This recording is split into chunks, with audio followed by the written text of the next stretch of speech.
Assalamu alaikum to all of you. Our today's lecture is derive Schrödinger time independent wave equation for a single particle. तो आज हम लोग जो है वो वेव इक्वेशन जो है श्रोडिंगर वेव इक्वेशन की बात करेंगे किसी भी सिंगल पार्टिकल के लिए। तो सबसे पहले हम लोग ये क्वांटम मैकेनिक्स की इसमें बात कर रहे हैं। हम लोग जब भी किसी पार्टिकल की मोशन की बात करते हैं क्लासिकली, तो हम लोग उसके लिए Newton second law of motion F=ma जो है उसको यूज़ करते हैं। लेकिन क्वांटम मैकेनिकली जब हम लोग बात करते हैं, तो जब क्वांटम मैकेनिक्स की बात होती है तो हमारे पास वेव पार्टिकल डुअलिटी की बात होती है।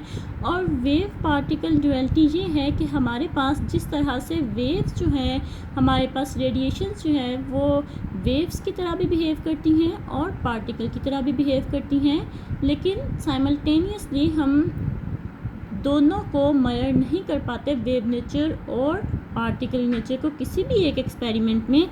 तो इसी तरह से ही हम बात करते हैं कि पार्टिकल्स जो हैं वो भी वेव नेचर रखते हैं। इसका मतलब हमारे पास जो मैटर है उसकी भी वेव पार्टिकल डुअलिटी है। तो श्रोडिंगर ने डेवलप की थी एक वेव इक्वेशन को जो कि डिस्क्राइब करती है मोशन को। हमारे पास जो है मूविंग पार्टिकल की मोशन को जो है वो डिस्क्राइब करती है और इसकी वेव नेचर के बारे में बताती है। हमारे पास लाइक इलेक्ट्रॉन्स जो हैं जब मूव करते हैं तो वो वेव की तरह बिहेव करते हैं, और जब कोलाइड करते हैं तो पार्टिकल की तरह बिहेव करते हैं। हमारे पास जो सब एटॉमिक पार्टिकल्स हैं वो हमारे पास जो है वेव नेचर अपनी शो करवाते हैं। लाइक इलेक्ट्रॉन, इसकी हमारे पास वेवलेंथ की वैल्यू भी आती है और ये पार्टिकल की तरह भी बिहेव करता है। Schrödinger developed the wave equation which describes the motion of a moving particle and its wave nature। तो श्रोडिंगर की जो वेव इक्वेशन है वो मूविंग पार्टिकल की मोशन को बताती है क्वांटम मैकेनिकली और उसकी वेव नेचर को। ये किसी भी सिस्टम की स्टेट को बताती है। लाइक हमारे पास उसका वेव फंक्शन क्या है, हमारे पास जो है वो उसकी एनर्जी लेवल्स जो है वो कौन कौन से हैं। और उसके बाद Schrodinger time independent wave equation can be derived by coupling typical classical wave equation and de Broglie hypothesis। हमारे पास जो है हम लोग Schrodinger time independent wave equation को जब ड्राइव करेंगे तो हम दो जो है वो कपल करेंगे, एक क्लासिकल वेव इक्वेशन को और एक डी ब्रोगले हाइपोथेसिस को। डी ब्रोगली हाइपोथेसिस क्या है हमारे पास कि जो हमारे पास मटेरियल पार्टिकल हैं वो जब मूव करते हैं तो वो ट्रैवल करते हैं तो वेव की तरह बिहेव करते हैं, और जब कोलाइड करेंगे तब वो एज अ पार्टिकल एक्ट करते हैं। अब हम लोग significance of Schrodinger wave equations की बात करते हैं। तो हमारे पास जो श्रोडिंगर वेव इक्वेशंस हैं वो बिल्कुल वही रोल प्ले करती हैं क्वांटम मैकेनिक्स में जो कि हमारे पास न्यूटन सेकंड लॉ जो है प्ले करता है न्यूटोनियन मैकेनिक्स में। न्यूटन सेकंड लॉ कौन सा है, F=ma and Maxwell equations play in the electromagnetism. इसी तरह से ही हमारे पास ये जो मैक्सवेल इक्वेशंस हैं ये इलेक्ट्रोमैग्नेटिज्म में जो रोल प्ले करती हैं, और हमारे पास Newton second law of motion Newtonian mechanics में जो रोल प्ले करता है वही क्वांटम मैकेनिक्स में हमारे पास श्रोडिंगर वेव इक्वेशन जो हैं वो रोल प्ले करती हैं। तो Schrodinger wave equation is a machine in which potential energy function is applied as input. अब हमारे पास क्या, अगर हम लोग जो है वो इसकी फ़िज़िकल सिग्निफिकेंस देखना चाहते हैं तो हम बिल्कुल ऐसे ही कहेंगे जैसे ये एक मशीन के तौर पे एक्ट करती है श्रोडिंगर वेव इक्वेशन। ये इसको अगर हम लोग किसी भी सिस्टम की पोटेंशियल एनर्जी जो है वो एज इनपुट देते हैं तो आउटपुट पे ये हमें वेव फंक्शन के बारे में बताती है, हमें उसकी क्वांटम नंबर्स के बारे में बताती है, एनर्जी लेवल्स के बारे में बताती है और quantum behaviour of the system के बारे में बताती है। The output of the machine is wave function, quantum number and energy levels that describe the quantum behaviour of the system. तो ये हमारे पास जो है वो श्रोडिंगर वेव इक्वेशन जो है वो एक फंडामेंटल इक्वेशन है क्वांटम मैकेनिक्स में, जो कि हमें किसी भी स्टेट के बारे में बताती है सिस्टम की। जो भी सिस्टम है उसकी स्टेट के बारे में बताएगी, उसकी वेव फंक्शन के बारे में बताती है, उसकी क्वांटम नंबर के बारे में, एनर्जी लेवल्स के बारे में और क्वांटम बिहेवियर के बारे में सिस्टम की बताती है।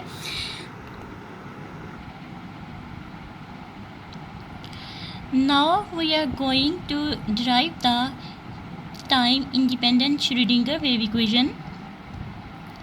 हम लोगों ने पहले बात की कि हम लोगों को डिराइव करने के लिए हम लोगों ने कपल करना है। कपल करने का मतलब ये हम यूज़ करेंगे क्लासिकल वेव इक्वेशन को और डी ब्रोगली हाइपोथेसिस को। तो हमारे पास जो है क्लासिकल वेव इक्वेशन जो है वो किसके इक्वल है? क्लासिकल वेव इक्वेशन जो है वो ये हमारे पास इक्वल है del square phi is equal to 1/v square partial square phi over partial T square. ये हमारे पास जो है ये बेसिकली क्लासिकल वेव इक्वेशन है, ठीक है। इसको हम यूज़ करेंगे। फाई जो है वो यहाँ पे वेव फंक्शन को रिप्रेजेंट करता है स्पेस और टाइम के। उसके बाद हम लोग क्या करते हैं, हम डेल स्क्वायर देखते हैं कि हमारे पास जो है वो जो यहाँ पे डेल स्क्वायर है वो किसके इक्वल है? Del square is equal to del dot del के इक्वल है। अब डेल हमारे पास जो है वो किसके इक्वल होता है? Partial over partial X I plus partial over partial Y J plus partial over partial Z K dot again हमारे पास डेल की हमारे पास जो है partial over partial X I plus partial over partial Y J plus partial over partial Z K. हम जो है जब भी डॉट प्रोडक्ट लेते हैं तो आई को आई के साथ का डॉट प्रोडक्ट लेते हैं, जे का जे के साथ एंड के का के के साथ। तो हम जब इन दोनों को डॉट प्रोडक्ट लेंगे तो हमारे पास partial square over partial x square आ जाएगा। ये partial square over partial x square I dot I is equal to 1 के इक्वल होता है। Then partial over partial Y J dot J, तो ये हमारे पास हो जाएगा पार्शियल स्क्वायर और partial Y square J dot J is equal to 1 के equal. Partial over partial C dot partial over partial Z K dot के, तो ये हमारे पास दोनों जो होंगे डॉट प्रोडक्ट वो पार्शियल स्क्वायर और पार्शियल जी स्क्वायर के इक्वल आ जाएगा। जे के डॉट के इज इक्वल टू 1। सो हमारे पास डेल स्क्वायर जो है वो किसके इक्वल होता है? Partial square over partial x square plus partial square over partial Y square plus partial square over partial जी स्क्वायर के।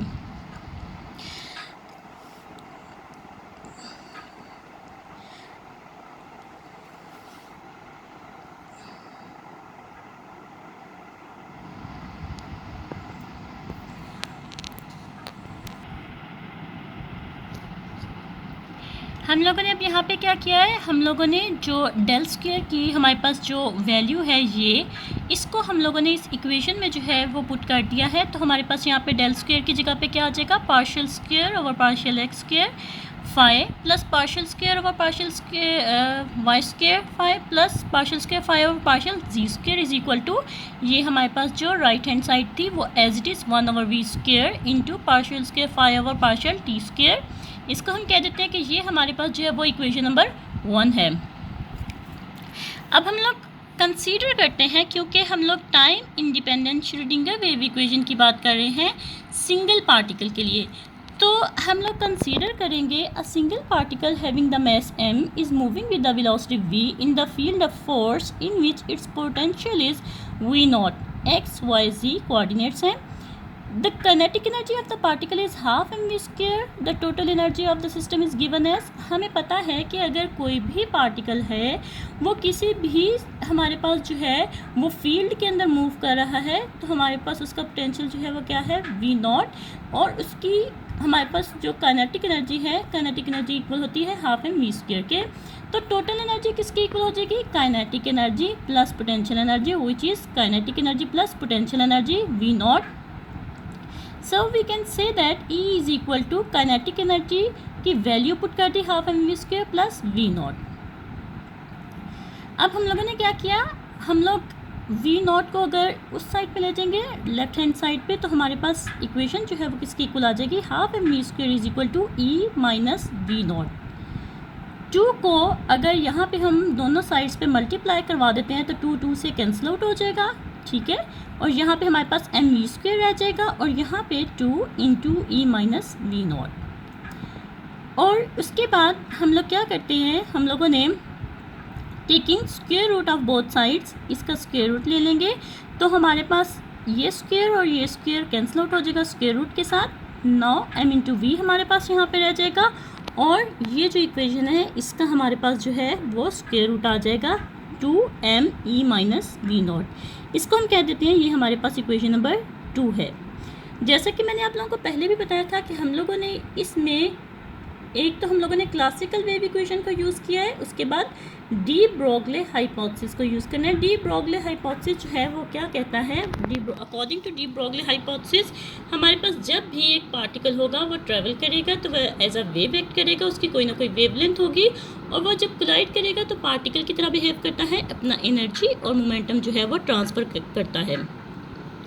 तो हमारे पास lambda is equal to H over P जो है वो हमारे पास ये जो है ये डी ब्रोगले हाइपोथेसिस के अकॉर्डिंग जो हमारे पास एक्सप्रेशन होता है, lambda is equal to H over P, P is equal to linear momentum, और लीनियर मोमेंटम को हम किससे रिप्रेजेंट करते हैं, P is equal to M into we.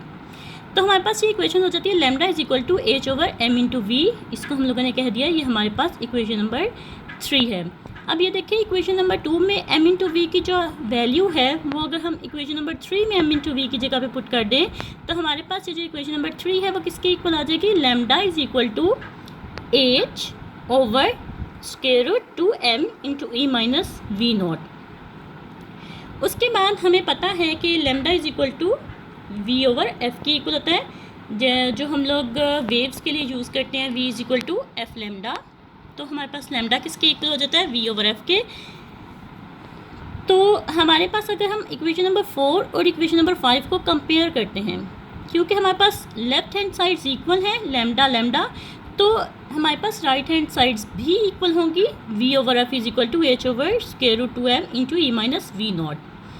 अब हम लोगों ने क्या किया है, इस इक्वेशन को का स्क्वायर ले लिया है, तो v square over f square is equal to h square over, अब ये स्क्वायर स्क्वायर रूट से कैंसिल आउट हो जाएगा, 2m E minus we naught. तो हमारा ये एक्सप्रेशन आ जाएगा।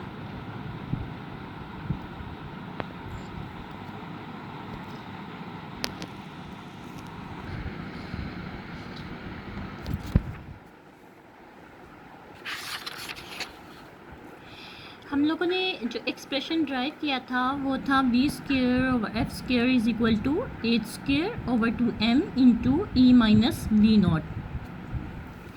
तो हमारे पास ये इस एक्सप्रेशन के जो है वो इक्वल था। तो यहाँ पे हम लोगों ने क्या किया, अगर इस इक्वेशन का जो है वो हम लोग रेसिप्रोकल ले लेते हैं, तो अगर इस इक्वेशन का रेसिप्रोकल लेंगे तो ये किसके इक्वल हो जाएगा, हमारे पास ये इक्वल हो जाएगा f square over we square is equal to 2m E minus we naught over H square. ठीक है, तो अगर ये f square over we square हो जाएगा तो एफ स्क्वायर यहाँ से हम लोग इधर जाके हम लोग डिवाइड कर दें तो ये इक्वेशन बन जाएगी 1 over we square is equal to 2m E minus we naught over H square into f square. Basically हम यहाँ पे क्या करना चाह रहे हैं, जो हम लोगों ने क्लासिकल वेव इक्वेशन जो है वो यूज़ की थी उसमें जो 1 ओवर वी स्क्वायर था, बेसिकली हम यहाँ पे उसका एक्सप्रेशन लिखना चाह रहे हैं जिसकी वैल्यू हम लोग वहाँ पे पुट कर सकें। उसके बाद हम लोग कहते हैं material particles when travel they behave as a waves. हमारे पास जब भी मटेरियल पार्टिकल की बात करते हैं वो ट्रैवल करते हैं तो वो वेव्स की तरह बिहेव करते हैं।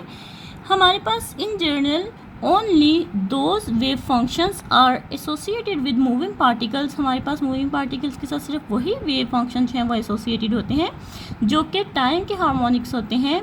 हम उनको एक्सप्रेस कर सकते हैं साइन ऑफ ओमेगा टी की फॉर्म में या कॉज ऑफ ओमेगा टी की फॉर्म में या फिर combination of sine omega T and cause of omega T functions की फॉर्म में। और कॉम्बिनेशन को हम किस तरह से रिप्रेजेंट करेंगे, ई की पावर आयोटा ओमेगा टी। ठीक है, तो हम वेव फंक्शन फाई जो है जो कि कॉम्बिनेशन है, किस किस का कॉम्बिनेशन है, फाई जो है यहाँ पे हमारे पास स्पेस और टाइम का। तो स्पेस के लिए हमारे पास जो है वो वेव फंक्शन आ जाता है साई, हम लोग साई से रिप्रेजेंट कर रहे हैं, और जो टाइम है उसके लिए ई की पावर आयोटा ओमेगा टी। तो जो फाई है जो कि स्पेस और टाइम का फंक्शन था उसको हम लोगों ने कर दिया सेपरेट कर दिया साई और ई की पावर आयोटा ओमेगा टी में। साई जो है अब स्पेस का फंक्शन है, वेव फंक्शन है। अगर हमने इसको इक्वेशन नंबर 7 कह दिया।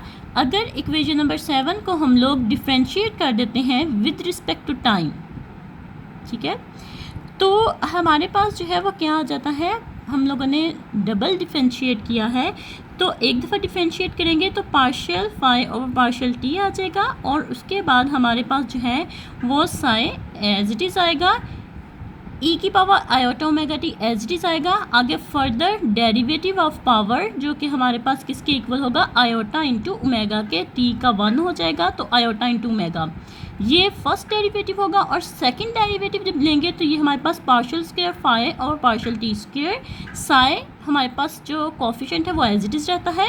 उसके बाद फंक्शन ई की power iota omega t as it is आएगा, और इसका डेरिवेटिव आगे फर्दर जो पावर का डेरिवेटिव है वो आयोटा ओमेगा टी, तो क्योंकि और टी इज इक्वल हमारे पास टी का 1 हो जाएगा, तो हमारे पास आयोटा ओमेगा स्क्वायर बन जाएगा ये, क्योंकि हम लोगों ने डबल डिफ्रेंशिएट किया है।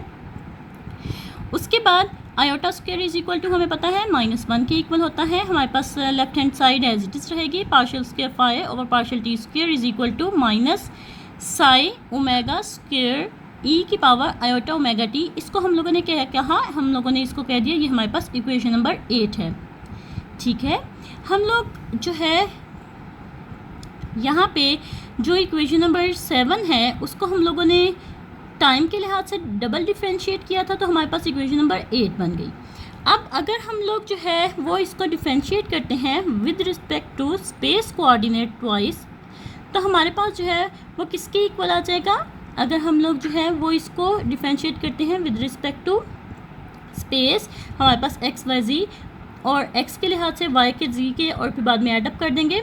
तो अगर हम लोग यहाँ पे हमारे पास क्या बन जाएगा, partial square phi over partial x square plus partial square phi over partial Y square plus partial square phi over partial जी स्क्वायर, और इसके बाद हमारे पास यहाँ पे partial square psi over partial x square, partial square Y over partial square psi over partial Y square plus partial square psi over partial जी square into E की power iota omega T. हमारे पास जो है वो coordinate space coordinates के लिहाज से हम लोगों ने डिफ्रेंशिएट किया ट्वाइस एक्स वाई जी के लिहाज से, और फिर एडअप कर दिया। अब हमारे पास जो है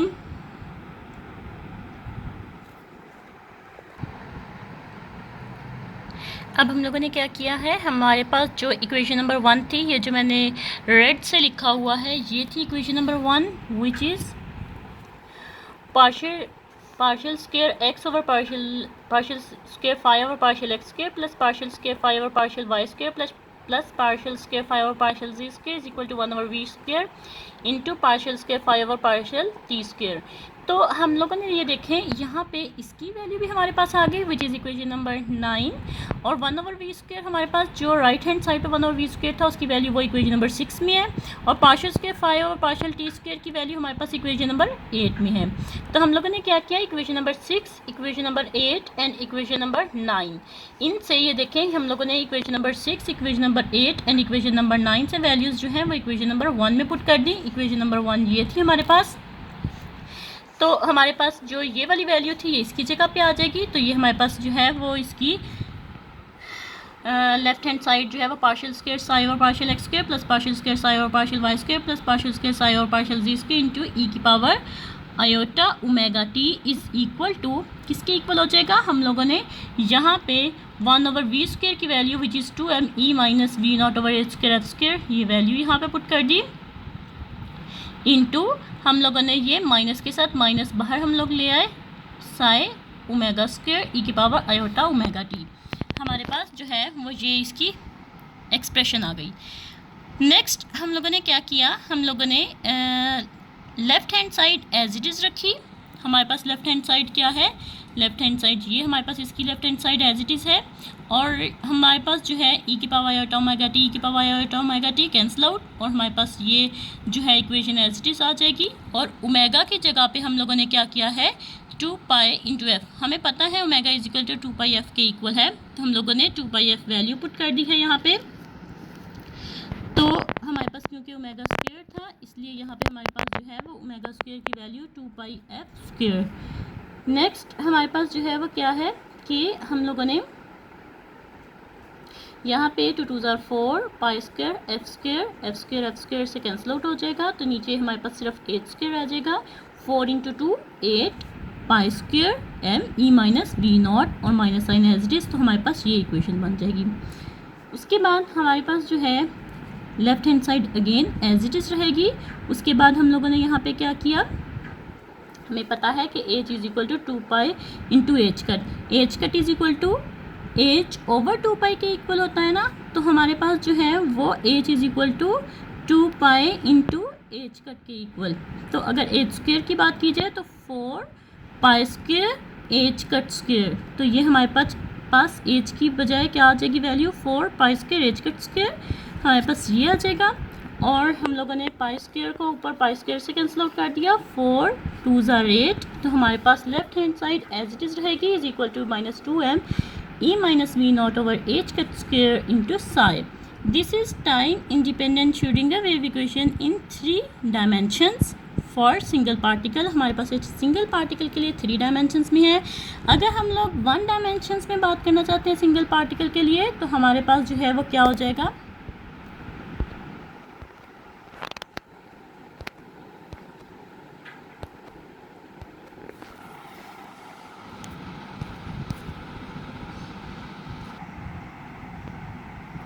अगर हम लोग जो है वो बात करते हैं 1 डायमेंशन की, और डायमेंशन जो है वो हमारे पास एक्स एक्सिस के अलोंग है, तो हमारे पास क्या हो जाएगा, पार्शियल स्क्वायर साई और partial x square is equal to -2m e minus we naught over h cut square into psi, इसके इक्वल हमारे पास जो है वो हो जाएगा। और उसके बाद हमारे पास यहाँ पे जो है हम लोगों ने क्या किया, ये जो हमारे पास माइनस है ये उस साइड पे चला गया, 2m डिवाइड हो गया हमारे यहाँ पे, और एच कट्स के ऊपर जाके मल्टीप्लाई हो जाएगा, तो यहाँ पे e minus we naught into psi as it is रहेगा, और यहाँ पे minus H cut square over 2m partial के साई और पार्शियल एक्स स्क्वेयर, और अगर साई को हम अंदर ले जाएँ तो E psi minus we naught psi जो है वो हमारे पास आ जाएगा, और वी नॉट साई को उस साइड पे इक्वेशन के ले जाएंगे लेफ्ट हैंड साइड पे, तो हमारे पास ये ई साई जो है वो आ जाएगा। और यहाँ पे हम लोगों ने कॉमन ले लिया साई को, तो हमारे पास यहाँ पे आ जाएगा, और ये जो है ये हमारे पास जो है ये पूरा जो है वो एच के इक्वल है, H psi is equal to E psi, और ये जो हमारे पास एच है इसको हम लोग हैमिल्टोनियन बोलते हैं, ये हमारे पास जो है हैमिल्टोनियन कहलाता है। N is total energy of the particle, और ये पार्टिकल की टोटल एनर्जी को रिप्रेजेंट करता है, kinetic energy plus potential energy, which can be written as half m v square plus we naught. हमारे पास मैंने कहा kinetic energy plus potential energy total energy होती है, तो हमारे पास क्वांटम मैकेनिक्स में जो ऑपरेटर यूज़ होता है वो हैमिल्टोनियन ऑपरेटर होता है। हैमिल्टोनियन जो है वो kinetic energy plus potential energy को रिप्रेजेंट करता है। और यहाँ पे अगर हम लोग m से यहाँ पे मल्टीप्लाई और डिवाइड कर दें तो हमारे पास जो है वो इक्वेशन किसके इक्वल आ जाएगी, इस टर्म को हमने सिर्फ मल्टीप्लाई किया है और डिवाइड किया है m से, तो यहाँ पे क्या हो जाएगा 1/2 m square v square plus we naught, और उसके बाद जो है वो हमारे पास m स्क्वेयर वी स्क्वेयर हमारे पास लीनियर मोमेंटम p स्क्वेयर के इक्वल है, p square over 2m plus we naught जो है, और x रिप्रेजेंट कर रहा है ये हमारे पास जो है वो x एक्सिस के लॉन्ग है। उसके बाद हैमिल्टोनियन इज इक्वल टू हमारे पास जो है वो किसके इक्वल हो जाता है, p square over 2m plus we naught. The time independent Schrodinger wave equation in 1 dimension for a single particle is given by, हमारे पास जो है वो ये इक्वेशन है जो कि minus H cut square D square over 2m D X square plus we naught psi E psi. हमारे पास ये time independent Schrodinger wave equation है। इसकी सिग्निफिकेंस मैंने आप लोगों से डिस्कस कर ली, तो हमारा जो टॉपिक है वो आज का यहाँ पे एंड हुआ।